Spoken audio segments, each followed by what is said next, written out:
No! Yep, I just don't record these things early in the day, do I, guys?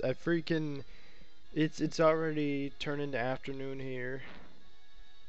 Alright. Ooh, a house. Who lives in this house? Do you live in this house? Are you a trainer? No, you're not. Well, good for you, Mr. Non-trainer. Let's see who lives in this freaking house. Okay. What's up? Ooh, a shiny.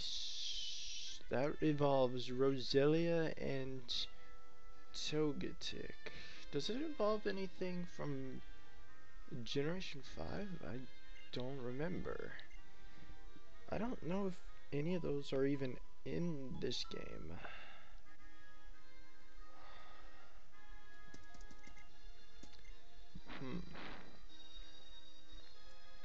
Well, that woman restored my health to full, which kinda sucks because Jax was paralyzed just a moment ago and I healed him.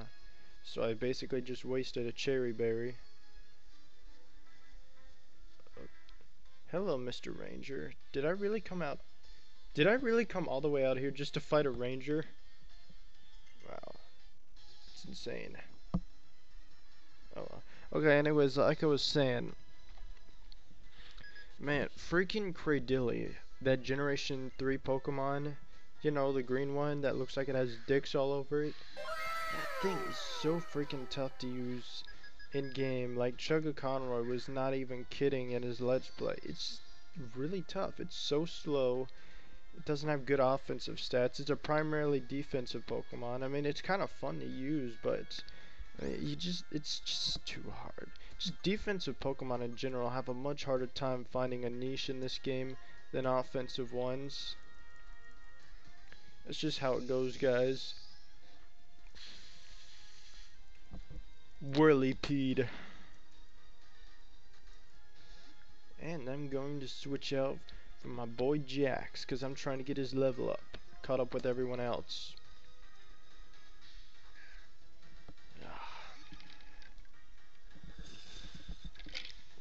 I feel like I wasted too much time on blacks, but the thing is I really like blacks, so I don't know, man. I just poured a lot of effort into him, and now I'm having to ditch him. Can't level him anymore.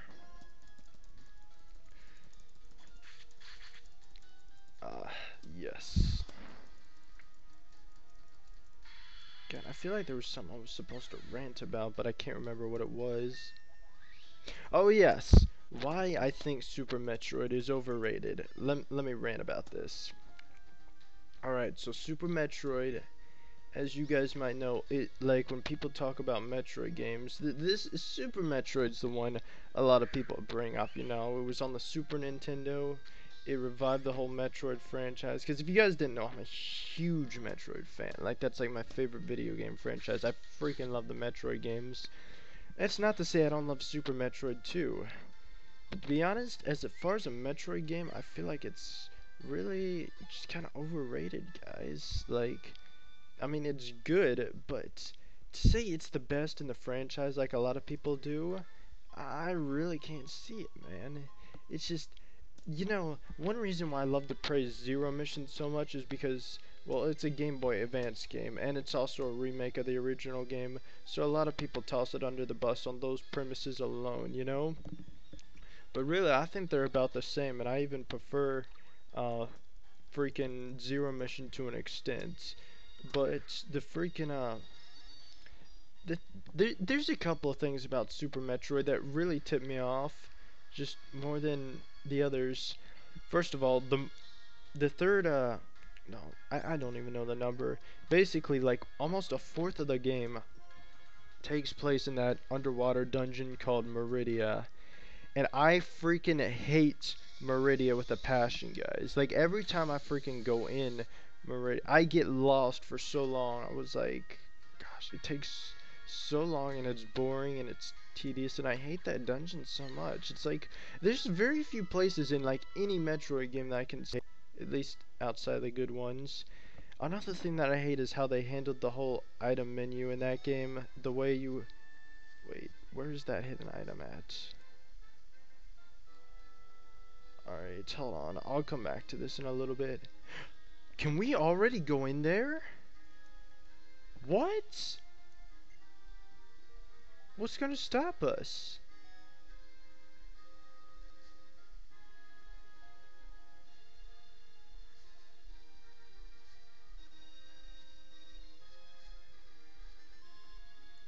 Oh, there it is. Oh, I got a protein. Okay, what was I saying? Yeah, the way the item switch menu works in Super Metroid kind of takes me off because it's like it's like they have like the grapple beam, which I actually do kind of miss in the other Metroid games. It's one of the things I like about Super Metroid more than Fusion or Zero Mission. They also got like the X-ray scope and the super missiles and the power bombs. They got everything on that one menu that you have to like surf between. And when it overrides your freaking beam weapon like that, it really annoys me, man. It's like in Zero Mission you had to hold down a button, and I can see how some people would prefer Super Metroid's method more. But I actually like that more than the surfing through the menu, because that just annoys me, man. Alright, I'm gonna go look into Chargestone Cave for a bit, alright guys? I'll meet up with you guys in a bit. Alright, so I stepped inside at Chargestone Cave, and I see Bianca here. I wonder if she's gonna let me pass. Because I get the feeling Black and White 2 didn't want to make the whole same there's a Galvantula spiderweb blocking the way that the original did. So if I walk over here, I bet you, yeah, she's gonna say something. Right?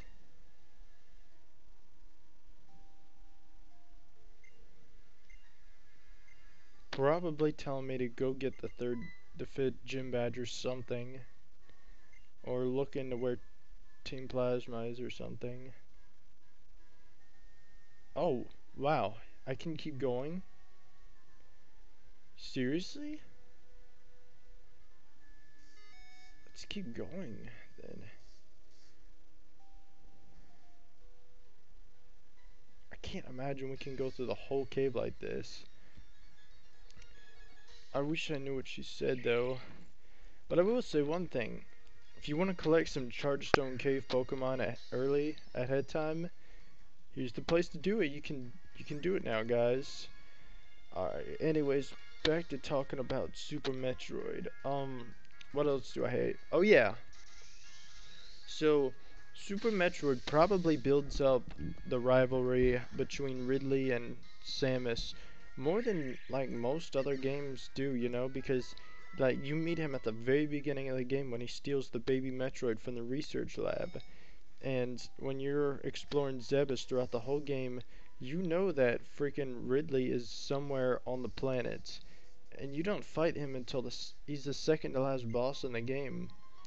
But when you fight him, the room that you fight him in is so small and freaking like claustrophobic and shit that it like ruins the fight a little bit. I hate fighting in that room. And it really doesn't help that there's a pit of acid that you can fall into below that also like kind of annoys makes the process difficult, man. And shit, Pharaoh Seed walls me like no tomorrow, man. I don't even want to freaking Volt Switch here. I just want to send out Jax. Although I probably should have used Volt Switch just to do more damage because of that. Yeah, it's just a really annoying room to go through, man. I mean, ah, just that whole room. I don't like fighting in that room. Like, like honestly, it's one of my lesser favorite Ridley fights as a result. I even like the Zero Mission one more. But if only because you got more room to fight. Well, that and the awesome cutscene at the beginning is pretty cool. And I don't care about your iron barbs, dude. Come on. Just die. There we go.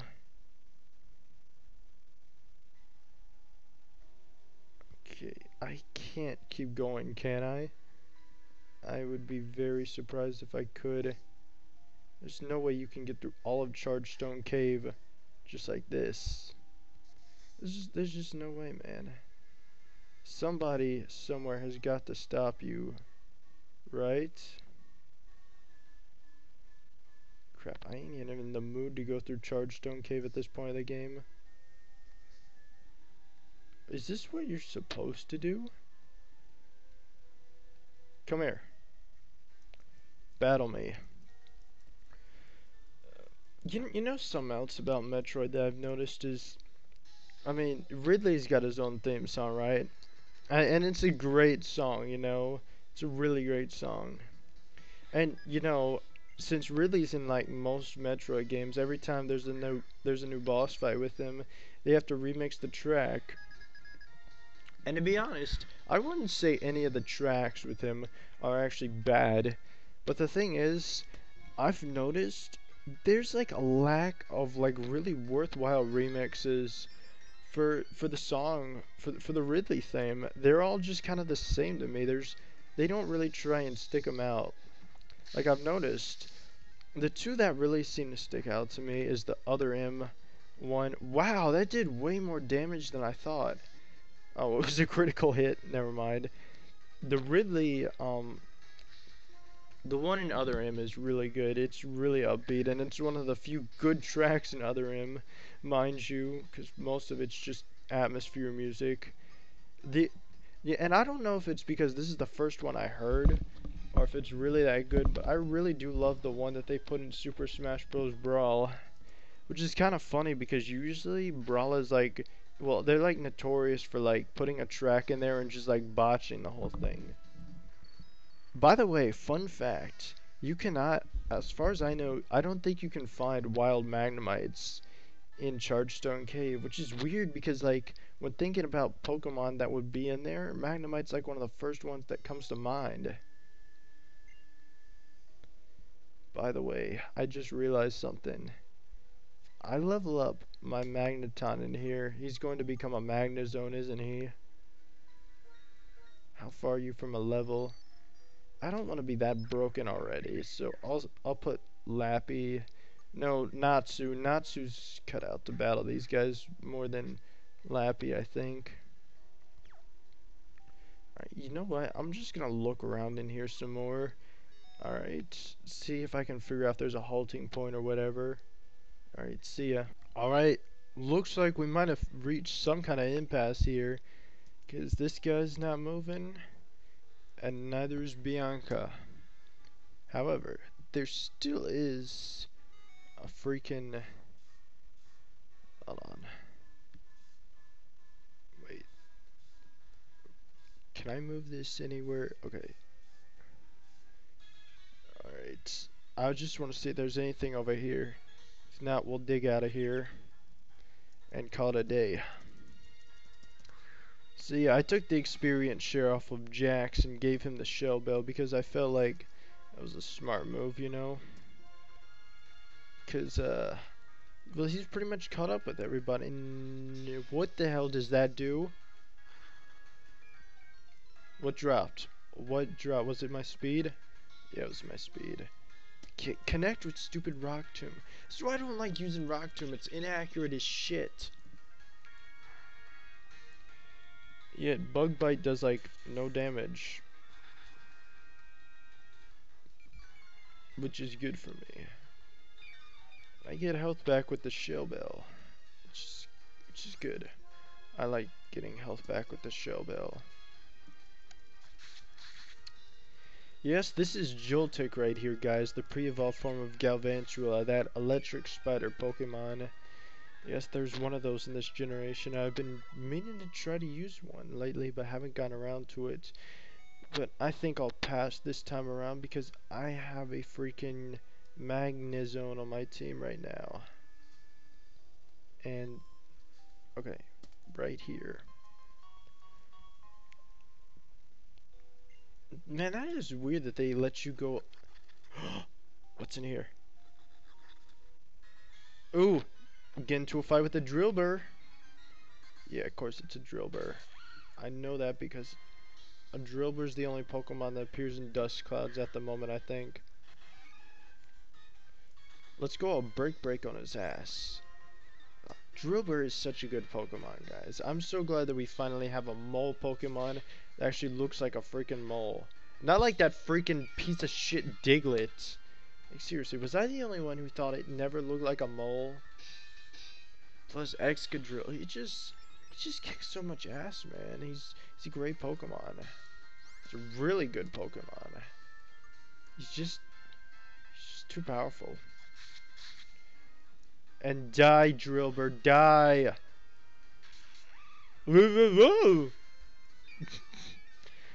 Okay.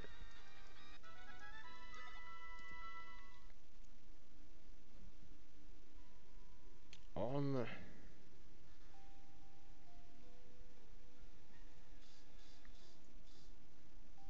Alright, looks like this is our halting point, guys. So, um, I'll use, we'll use dig here. Dig a hole, dig a hole, dig a hole. And why did I cancel out my item finder for that? I'm stupid. And that's what happens when you use dig. Alright. I'm heading back to Driftvale City for a bit, so I will see you guys there, alright?